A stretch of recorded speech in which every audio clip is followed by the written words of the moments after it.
You're the one everyone is talking about. I must say, you have me intrigued. It's lovely here, don't you think?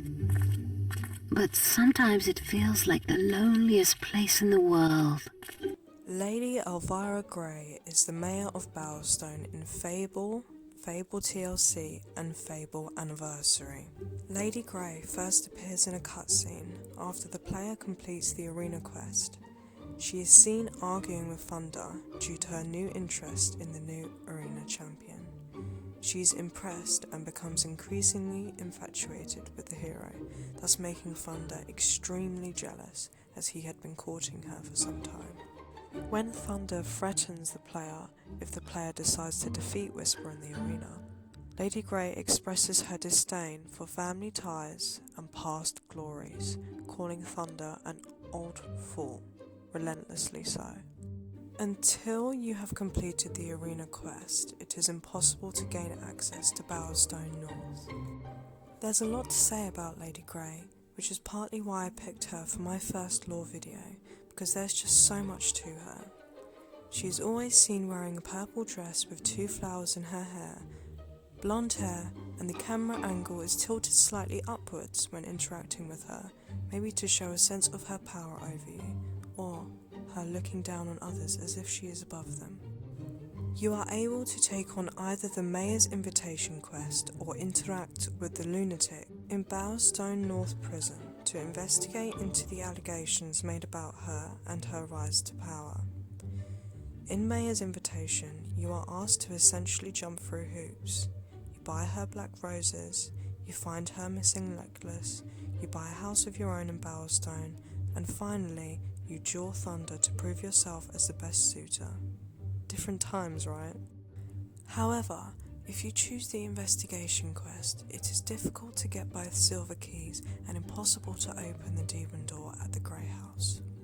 There is a way that you can get both silver keys if you do the investigation quest and pick up everything but the proof of murder, then defeat Thunder and get his helmet, but instead of going to Bowerstone afterwards, you go back to the Grey House cellar and pick up the proof of murder. However, this means that you cannot open the demon door and receive the Katana Hiryu, but it only does 215 damage, whereas you can purchase the Solar Sword immediately after gaining access to Bowerstone North from the shop, which does 314 damage. In my opinion, the Katana is only worth gaining if you're a will or skill based player, or if you want to sell it for gold, as it's worth about 47,000 gold. If you do marry Lady Grey, then you do have a chance of getting the Solace Greatsword for free. If you keep giving her gifts and stuff like that, she will give you the Solace Greatsword eventually for free. So essentially, in the investigating the mayor quest, you find out that she killed her sister. It says that she was manipulated by Jack of Blades to her older sister Amanda, because they were both saying to each other that she's not fit to be mayor of Bowerstone, she's too nice and everything, she wouldn't be able to handle it and it would go terribly. So it was Amanda's prerogative to be the mayor of Bowerstone because she's the older sister.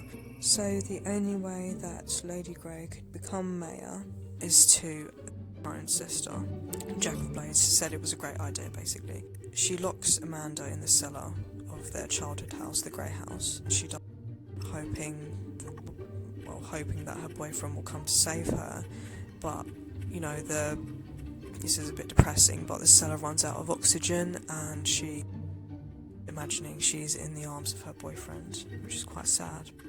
Later on, Lady Grey moves from the Grey House into the Bowerstone Manor, which she acquired by selling half of the school library, which is a quest that you can do later. If you collect all of the books in the game, you can take them to the school in Bowerstone and give them to the children. And it's quite cool as well because you get to find out a few bits and bobs from some of the books because they read it out and add a bit extra stuff in there. And at the end of that quest, I think you get like the wizard hat, the good version of the wizard hat, so that's pretty cool. Yes, So, for a bit of trivia, in Fable The Lost Chapters, Fable the Original and Fable Anniversary, you can punch her after you've been married and you get infinite strength points. She will eventually divorce you, but you keep the experience and dowry. I did try this and it does work. Like, if you keep punching her and stuff, you do get infinite strength experience. But the only thing is, I feel like it's not really worth it, because a few quests later, when you go to Litchfield Graveyard, there's an area called Cliffside Path.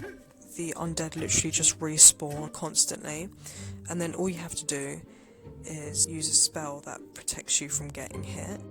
You can get your combat multiplier up and everything, so it's good to save some potions for then, like all of the skill potions. I mean, I did it, and I got to about 150 combat multiplier before I got a bit bored, and I was like, yeah, this. I used all of my potions, and I've got so much experience that I could literally master all of my strength and all of my skills. So, also, she loves the fire monkey tattoo for some reason. I think that's an evil tattoo, so that's probably why she's seen as like an evil character.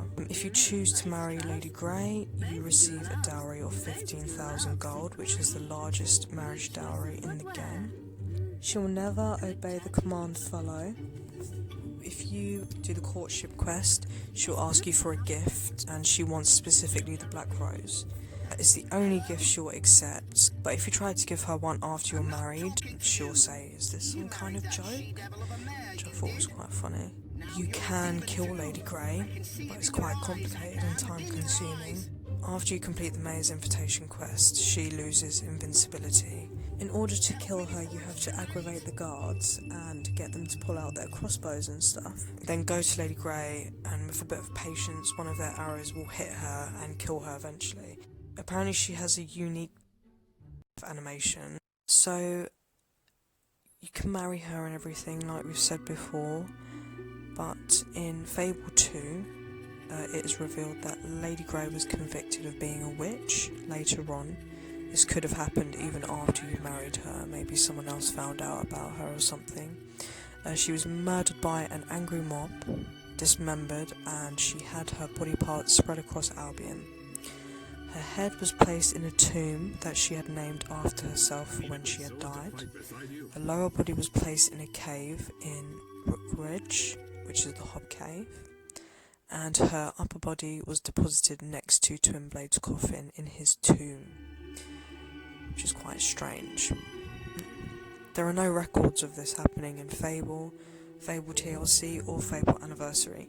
However, in the event of the player becoming mayor, this most likely happened in the other town that Lady Grey fled to sometime after she left Bowerstone for good. But this could have also happened after you've married her, I think, because at the end of the day, you know, that insane person probably wasn't the only person who knew about what she did. So you don't know what could have happened. It could have been because of when you exposed her, or it could have happened even after you married her. So she returns in Fable 2 through a quest called Love Hurts, and her appearance and personality change massively. She's wearing a completely different dress, her hair's different, her face even looks different, her accessories look different. To be honest, like when I saw her in Fable 2 for the first time, I was quite disappointed, because I feel like the whole look of everything was what sort of made Lady Grey. Like the dress, the hair and the flowers, and how her nose is slightly turned up, and the camera's angled so she's always kind of looking down on you, that sort of thing. I thought that was really cool in the original Fable. But they completely changed that, and she's wearing like a black dress, some weird like boots, and she's got I don't know. I don't think she looks as cool as herself, but whatever. Maybe the actual guy who brings her back to life put her in different clothes, who knows. So her personality is also very different. She's more capable of love, and she has lost her manipulative, power-hungry ways, so she's not as villainous or anything. She's sort of like a lost puppy in Fable 2. And yeah, she talks of having to resew herself, which proves the resurrection didn't fully restore her, but only revived or reanimated her corpse. This quest becomes available after reaching Bloodstone. In this quest, Victor, the gravekeeper of the Bellstone Cemetery, has an obsession with Lady Grey and wants to reanimate her corpse. So the hero will be asked to collect 3 of Lady Grey's body parts in the 3 different places, and once you have given him the pieces of her dismembered body, he uses a spell to reanimate her and tries to make her fall in love with him by making her fall in love with the first person she sees. So it's up to you as a player if you want her to, be with the obsessed gravekeeper, or you can steal her by being the first person she sees and staying in the room until the timer runs out. But I feel like it just doesn't have that same, it's just not the same kind of thing, because she's like completely different. She's essentially a different character. You can tell her to follow you to the jewellery store too and propose to her there, but if you leave it too long, you can't marry her and she'll just sort of disappear in the Fable world. Lady Grey becomes afraid of some evil characters, and even though she's in love with you, she proceeds to run on sight, making it very difficult to marry her, which I found quite funny. So if you're an evil character, then she just runs away. You just have to chase her around. Apparently there's a couple different ways to actually get her to stop running away. So you can wear the monk robes outfit, with the male upper closet outfit's upper body and lower body parts. You can just strip naked and use the sock puppet expression, wearing something really silly. Give her alcohol until she's drunk, which is a bit messed up, but whatever, it's a game. And yeah, there's another one which you can do with the spells and stuff. So, just a few tips and side notes for the Fable 2 quest. So after you marry her, she's invulnerable to attack, but will divorce the player if they keep trying. So in the first game you can, but in this one you can't. You can sell her to slavers while doing the civilian displacement job. You may or may not receive an STD from her, but she's a corpse, so what do you really expect, to be honest? If you don't use protection, then what do you expect at the end of the day? She can be sacrificed in the Temple of Shadows, which you couldn't do in the first one. You couldn't enter in the Temple of Scorn because you couldn't get her to follow you. She can be found in Bellstone and in the graveyard, but it's hard to spot. She tends to wander around the area near the Expression statue. If you marry her and have kids, they'll have some undead dirt on their faces. The kids will have eyeshadow. You can bring her with you on quests. She won't die if you bring her with you. And the only other characters that are essentially invincible are Hammer, Garth and Reaver. She has unlimited health and does not need to rest when taking high amounts of damage, so that's pretty cool. The only ways to get rid of her is hitting her until she divorces you, letting her disappear forever. If you do choose to marry Lady Grey with the safety off, you can use your blade spell, charge it all the way up, then attack her and she'll go crazy and roar like a demon, and then just go back to normal once the blades disappear. I tried this myself and I thought it was so funny, I don't know. Just the way she just loses it and just goes back to normal. There's a bunch of other stuff that you can find out in the Fable 2 quest, a few glitches and stuff. But to be honest, I wasn't too fond of the Fable 2 quest of Lady Grey. I don't know, I think it's quite cool, her reappearing and stuff, but I just feel like they could have done it better. They kind of made her like a kind of shell of herself. She just wasn't the same. I don't know if that was the whole point, but they might as well have just introduced a completely new character. I feel like they just used her name to make the quest cooler than it was, but I don't know, just being shady. A few little trivia points for Fable 2. The quote where she says she has to re-stitch her leg is possibly a reference to Sally from The Nightmare Before Christmas, where the love interest constantly re-sews herself due to the loose limbs. The name Elvira means true or trustworthy, which is a clear contrast to her character. Elvira is most likely a reference to Elvira, Mistress of the Dark, a horror host and popular in the 80s, Cassandra Peterson. If you marry her before you complete the main storyline, even though she is undead, Lucian will say that she has had your wife. That he has had your wife. That he has had your wife. And possibly any children you had killed. So, now my opinion on Lady Grey and just what I thought of her playing the game quite a few times and everything.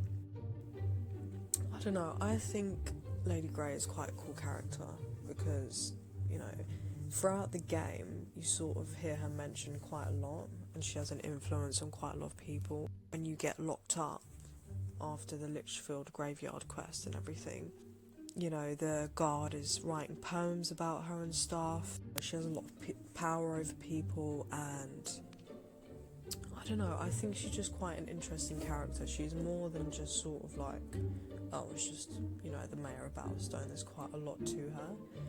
And I like how, on the surface, she kind of comes across as kind of like a normal person. Apart from, obviously, if you kill Whisper and she's like, oh, family ties or whatever. And then, you know, when you try to actually expose her, like, especially when you're playing it for the first time, I found it quite cool, like, exposing her. I was like, oh my god, like, I can't believe she did that kind of thing. And the fact that Jack of Blades actually manipulated her and told her, you know, you should become the Mayor of Battlestone, I found that really interesting because, like, I can't understand why Jack of Blades would be speaking to Lady Grey.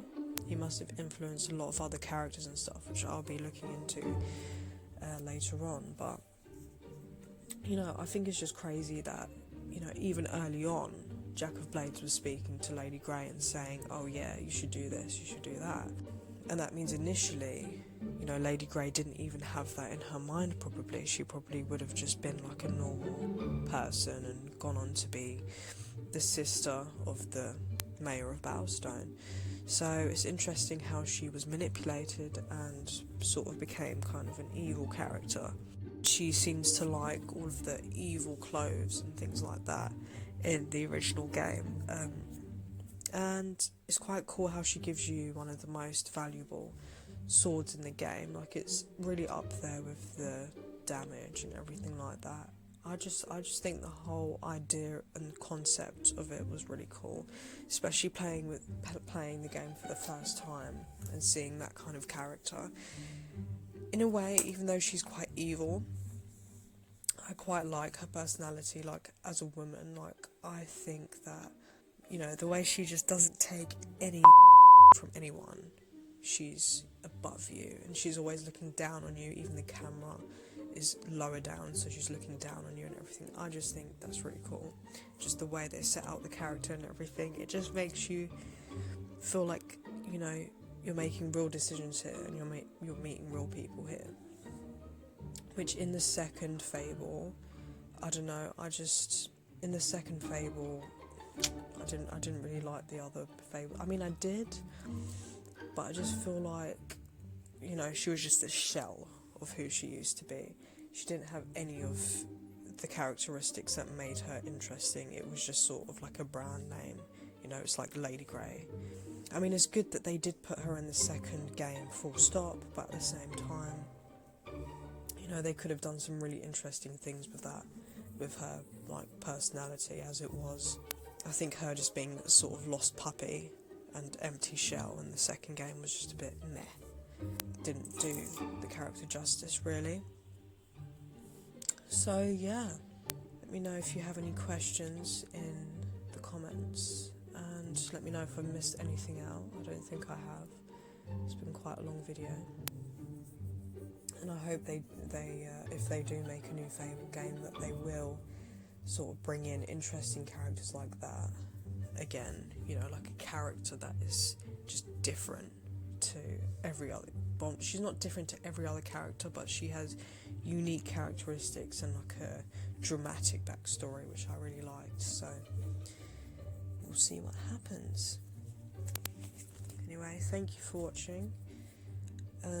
Be sure to subscribe if you want to see more videos like this. Leave a suggestion down below in the comments if you want a specific lore done by me. I go quite into detail with these because I've played these games like over and over again. I just know way too much about these things. Yeah, just leave anything down below if you want me to do any other people, any other characters, places. I'm going to do them anyway, but you know, get involved, why not? Anyway, bye.